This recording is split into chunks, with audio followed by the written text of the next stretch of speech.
You should always avoid being too distinct from what people are used to. You should expand the boundaries, not delete them, or just create a whole new theme that no one can identify with. If you push the limits too far, people won't understand what you are talking about, no matter how good your story is. Aurea mediocritas, the greatest principle. Look at poor Tesla. People were afraid of him at his time, but we are admiring him for his mind now. I guess he pushed the boundaries too far.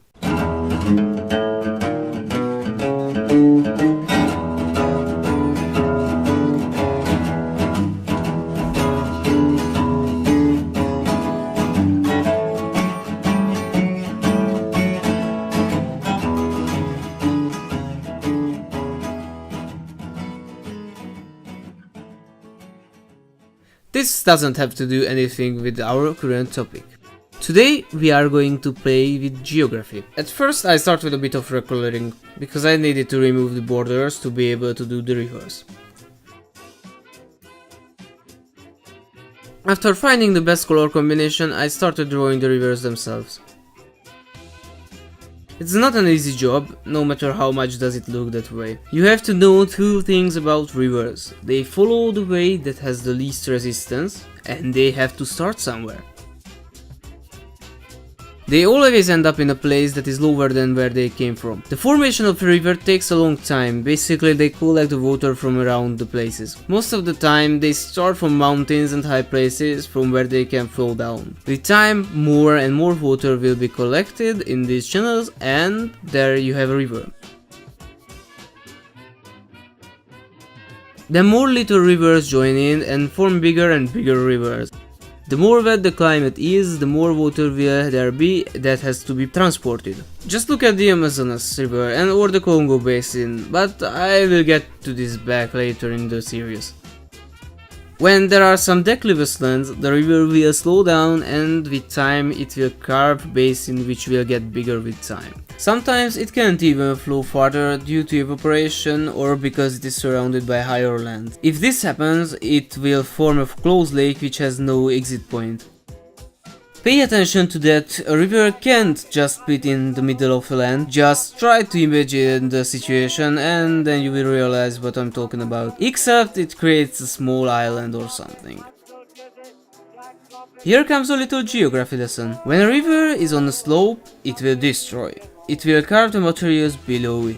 When it gets to a flatter area, it will build and destroy at the same time. Build on the side where the flow is weaker and destroy where the flow is stronger. There are two ways which a river can enter a bigger body of water. If the flow is strong, then it will pour into the water and it will form an estuary. Or if the flow is weak and it just trickles into the water, then it will form a delta, because it puts down the carved out material that it transported.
So here comes the second part of the video, mountains.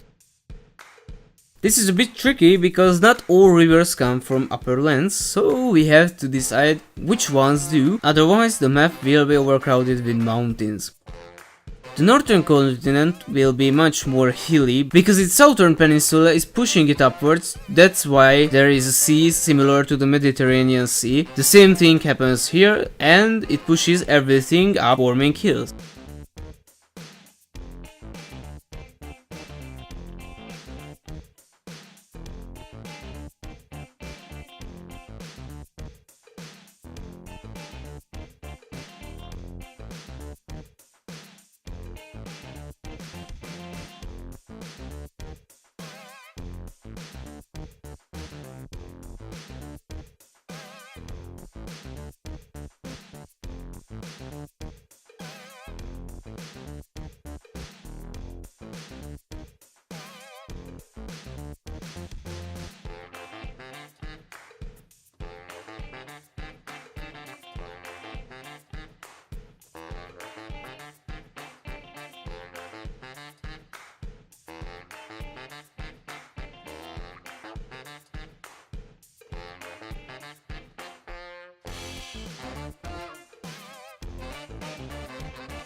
The southern continent will have some big hills on its southeastern shore, like the Ardennes, but the rest of it will be kind of flat with some smaller hills.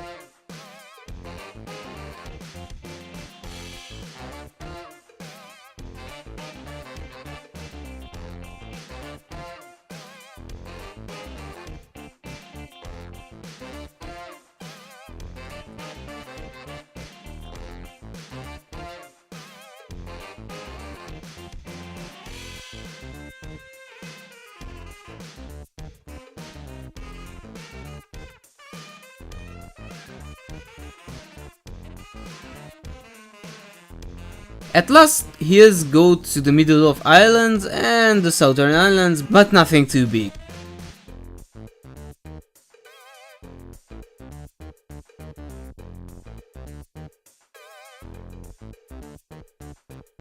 That's for today. I hope you enjoyed this episode, and if you did, you know what to do. Thanks for watching.